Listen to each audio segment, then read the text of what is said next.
Hey, what's going on guys, it's Stubbs here. Welcome back to another episode of my GT6 Project Drifting series, and in this episode I decided to feature the Subaru Impreza WRX STI. A bunch of you have actually asked me for this ever since I've started GT6 Project Drifting week.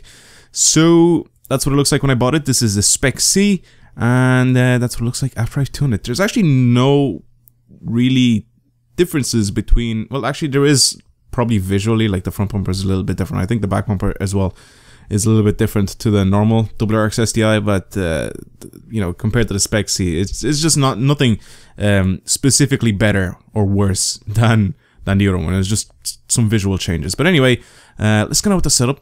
So here it is. Has 550 brake horsepower and 1,188 kilos.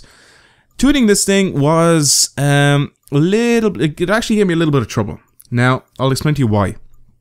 When you take this out on the track, right now when you're watching the video, after this is obviously completely tuned and whatever, it's fine. It drives fine. It drives just like any other. Actually, no, it doesn't drive just like any other car because I had to get used to it a little bit, since it has that 10% of the power still going to the front wheels, because you can't make it, you know, a rear-wheel drive car. So it's still gonna be an all-wheel drive car, and you have that 10% going to the front wheels. And as much as I try to reduce the power, or as much as I try to increase the power to the back wheels, or even, you know, to tune the suspension, so basically the back wheels sort of get more power, you can still feel that the front is kind of getting a little bit of the power, which obviously it is.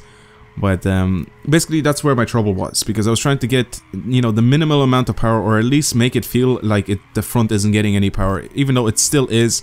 And when you're driving this thing, you kind of sort of have to basically change your driving style a little bit. Not too much, but you have to mess around with the counter steer a little bit more, because since the front is getting a little bit of power, you are going to realize that the front wants to pull in that direction when you're counter steering. So you basically have to practice a little bit with this car before you actually get it on the track, and you can actually, you know, do what I did in this video. Because I did, like, this isn't obviously the first lap going around.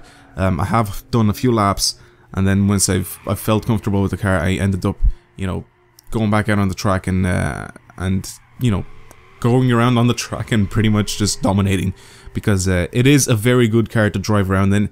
It's just you have to get used to it. You know, the majority of the cars are pretty easy to drive around, especially the rear-wheel drive ones. They're very easy to toss around the track, and you know, to get them to go sideways, that's easy. But you know, with all-wheel drive cars, I think I've said this with the Skyline before, but I'm pretty sure the Skyline had, you know, a little bit too much power to go into the back wheels for me to mind. But yeah. Anyway, hopefully you guys have enjoyed this video. If you have, please give it a thumbs up down below. If you have any suggestions for any future cars, leave that down in the comments below as well. And you know, just so you guys don't mention the same cars over and over again, please check out the playlist where I have all of the previous GT6 Project Drifting episodes that I've done, so you guys don't mention any of those cars, or if you do, go ahead and watch those videos instead. Anyway, again, thank you for watching, and I will see you guys later.